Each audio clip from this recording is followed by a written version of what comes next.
Well, Mike, it's bound to get cold in Nebraska sometime, right? One of these days, it is. Sometime, I think maybe like this in week. yeah, maybe in about 6 hours. Yeah. Ooh. Well, when it comes to your car, do you need to prepare for winter? Yeah, that's just one of the things we are covering today with Peter Fink of Certified Transmission. Hey, welcome. Always fun to be here. Winter, you know, is it really going to come? I don't know. This is amazing. The weather guys are saying yes, so I mean, you know. I've never seen anything like this before. No, I mean, it's turning though. It is coming. And we're going to get to this first question. It comes from pretty Heather. spoiled. Yeah, Heather says, I hear a rattling noise when I accelerate in my 2014 Ford Escape. It seems to be getting worse. Any idea what part could be to blame? You know, when it's this, I'm sorry to say, but such a vague description other than a rattling noise. Oh my gosh, noises, squeaks, and rattles. I mean, those are the hardest things to fill or to figure out, because the noise I hear isn't the noise you hear, okay, and this, that, and the other thing.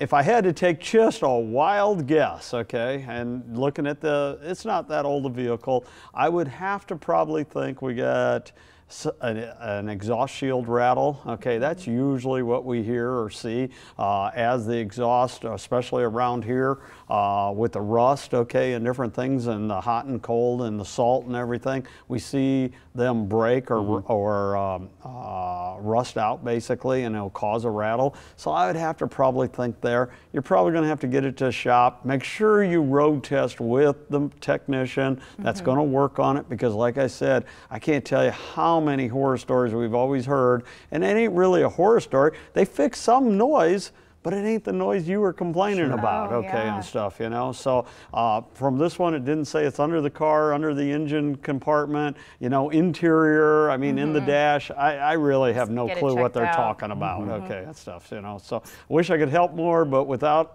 very good description of where it's coming from, can't give you much of an idea. So you recommend that when the technician goes on the road test, you go with them? Definitely. It's not a bad idea. I've never heard that. Definitely. We highly encourage that, because people drive different, okay? You know, they might drive really heavy-footed or really light-footed, and I can only kind of anticipate, you know, which way is people driving, and we all drive a little different, you know? I mean, obviously, when I drive with the wife, she hits the brakes harder than I do, okay, and stuff. That's probably why the cars wear out the brakes faster on her car. Okay? I can just hear the conversation in the car. You hear that? You hear that noise? What, that low rumble? No, the high pitch, you know. Exactly. They hear different things. Exactly. So. Well, our next question comes from Justin. His is, the windshield wipers in my 2003 Mercury Marquis only work on high. What could be causing that? All right, great question. This one's going to be easier than the noise one, okay? This is a simpler one to check out, because the windshield wipers aren't going to go through a computer and all this kind of stuff.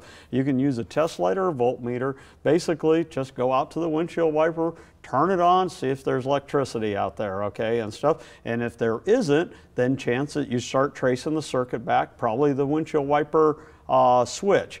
If I probably had to take a wild guess, probably the motor itself is probably burned out, okay? But you don't throw parts at it. You got to check it, okay? But windshield wiper motor you can get from a salvage yard. They're almost always good, okay? It's not a part that goes bad.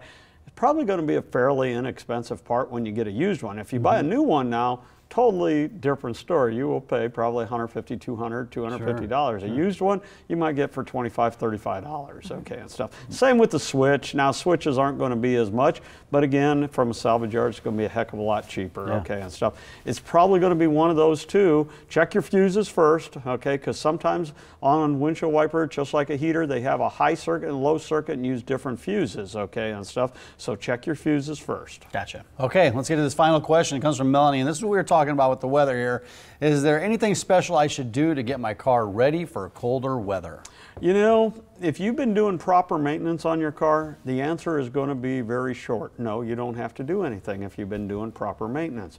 If you haven't been doing proper maintenance, definitely the cold weather will definitely bring out the weaknesses in the car.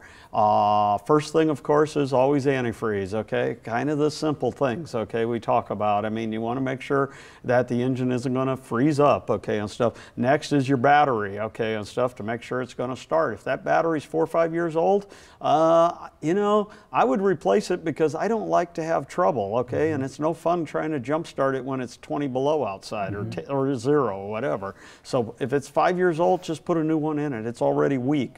Okay, tires. You hear me talk about tires. That's the only way you got traction. You want a good all-season tire. Lots of rating on there, and definitely is a big difference. I mean, one tire won't go in the snow and ice or water worth a nickel, and the other one really does, Sure. even though they're both brand new and got tread. So right selection. Those are the biggies, okay? But if you've been doing proper maintenance on your car, you don't have to really worry about it, okay? Because all that's been being done all year long. Right. CertifiedTransmission.com. Yeah, there's a number of locations around the metro. Do you do brakes? No. Do you do tires? No, you don't. They do transmissions, and there's 5 area locations. CertifiedTransmission.com. Thanks so much, Peter. Thanks, Peter. We'll see you soon. Have a great week. You too. If you have a car question for Peter, just head over to OmahaMorningBlend.com and click on the Certified Transmission tile. You can also leave questions on our Facebook wall or email to talkback@OmahaMorningBlend.com.